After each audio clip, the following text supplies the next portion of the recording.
gente! Tudo bem com vocês? Eu espero que vocês estejam muito bem, tá? E sejam bem-vindos a mais um vídeo aqui do meu canal, onde eu busco conscientizar as pessoas sobre a automedicação. E olha, se você é novo por aqui, não se esquece de se inscrever no canal, rapaz, e já deixar aquele like, tá? Eu sou Clara Camilo e é um prazer imenso ter você aqui comigo. Chega mais!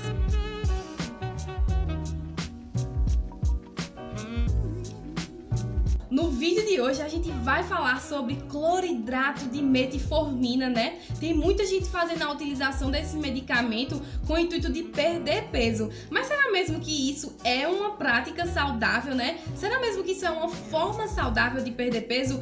Vamos entender um pouquinho sobre isso. A princípio, né, o que é a metformina? Olha, a metformina é um medicamento antidiabético, tá? Isso significa dizer que ele é prescrito para o tratamento do diabetes mellitus do tipo 2, tá? É um medicamento utilizado aí em larga escala, né, para pacientes diagnosticados com o diabetes do tipo 2, e assim, ele vem sendo utilizado desde o finalzinho da década de 50. E olha só, ele não só é utilizado para o tratamento, como também para retardar, né, ou para prevenir o diabetes em pacientes pré-diabéticos, tá bem? E claro, como é que eu faço para saber se eu sou um paciente pré-diabético, né? Olha, o primeiro passo é você fazer o exame da glicose, né? Então, quando você pega o resultado do exame, vem os valores de referências, tá? Vamos dar uma olhadinha aqui na tabela. Olha só, nessa tabela,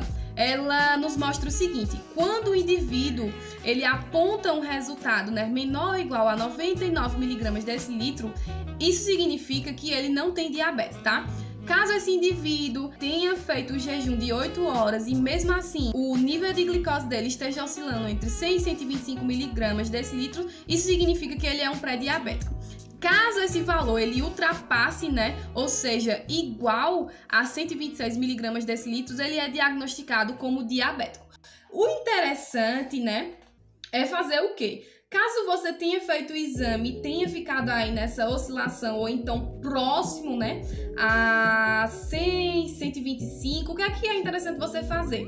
Refazer esse exame com intervalo de tempo de 15 dias, melhorar sua alimentação, e fazer a prática de exercícios físicos, ok? Caso esse resultado ele volte a se repetir, é interessante entrar com um medicamento, mas olha só, não se automedica, tá? Então o que é que essa metformina ela tem de tão importante, né? Que ela é super aceita, né? Controla aí bem os níveis glicêmicos. Então vamos lá.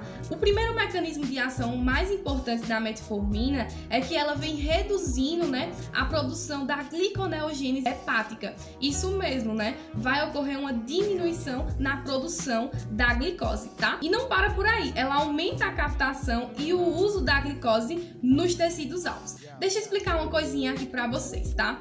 Quem tem diabetes mellitus do tipo 2, esse paciente ele não tem uma deficiência na produção de insulina. O que é que acontece? A insulina dele, ela é resistente aos tecidos alvos, tá? Então, se ela é resistente, ela não consegue abrir a porta para que a glicose adentre nesses tecidos alvos. Então, o que é que acontece? A glicose ela fica circulando, por isso que o paciente diagnosticado, ele tem um alto nível glicêmico presente no sangue, ok? Entendido isso, existem algumas vantagens da metformina pelo fato de que, se ela não proporciona a produção de insulina, a gente não vai ter o quê? O risco, né, de uma produção exagerada de insulina, que aí a gente chama de hiperinsulinemia.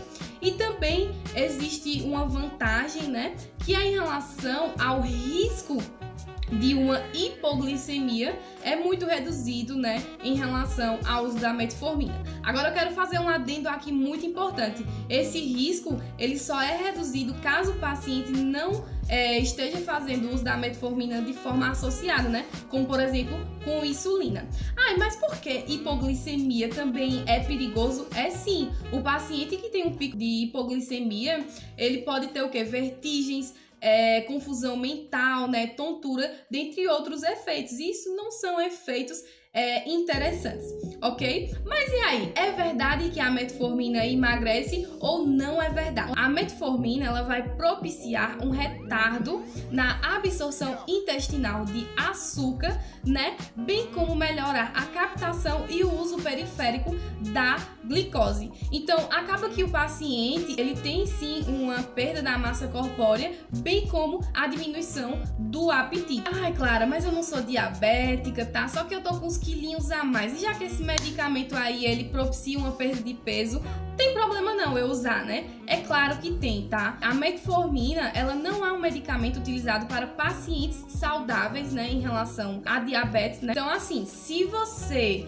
quer perder peso, a maneira mais sábia de fazer isso é regrando a alimentação e atrelando a exercícios físicos, tá? De maneira que é muito interessante que esse novo hábito ele seja orientado por um profissional capacitado. Tá bom, gente? Então, nada de fazer a utilização de medicamentos com o intuito de perder peso, porque ele tem esse efeito adverso, tá? Olha só, na literatura eu encontrei uma revisão sistemática muito interessante que se tratava de perda de peso, né, de pacientes obesos, tá, que fizeram uso da metformina.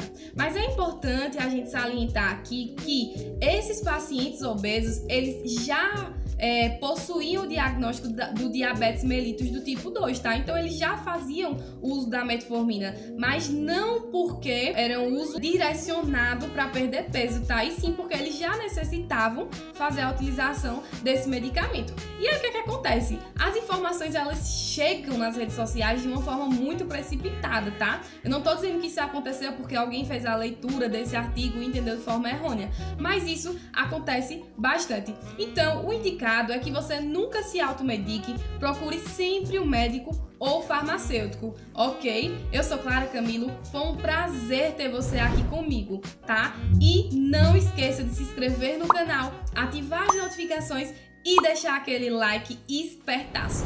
Abraço!